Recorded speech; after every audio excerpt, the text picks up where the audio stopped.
तर नमस्कार मित्रांनो.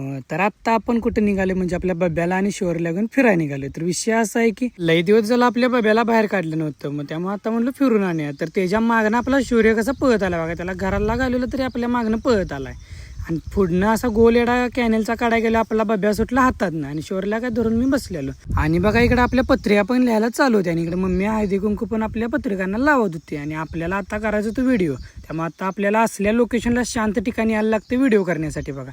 नंतर दुपारी आलो बघा गावात, कारण संघातनं आपल्याला कडबाकुट्टी केलेली आपल्याला भरायसाठी बॅगा घेऊन आली बघा. आणि त्या आता ह्याच भरायच्या आणि अशा बॅगा पॅक करून ठेवायच्या, म्हणजे आपल्याला पावसाळ्याला उपयोगी पडते. मग आता गुंड्याला घेऊन निघालो आपण कुठं तर कापशीला, कारण किरकोळ जरा काम होतं ते केलं. आणि परत घरी आलो तर बघतो तर काय आपल्या त्रिशूला झालाय आपली नवीन कालवड, म्हणजे आपल्या त्रिशूला झाल्या वासरू बघा नवीन. आणि नंतर आपण आलो शेतात, कारण आपल्याला मारायचं थोडंसं औषध, ते पण कुठं आपलं तणाव. आणि हे आहे आपलं खोडव्याचं रान, त्यामुळे ग्रामोजन आणि टमर आणि 240 असं मिक्स करून सगळं मारले बघा. आणि आता आपला तणाचा पाक सुपडा साफ होणार आहे आणि सगळं तण जळून जाणार आहे. तर मित्रांनो आपल्या चॅनलला फॉलो आणि सबस्क्राईब नक्की करा.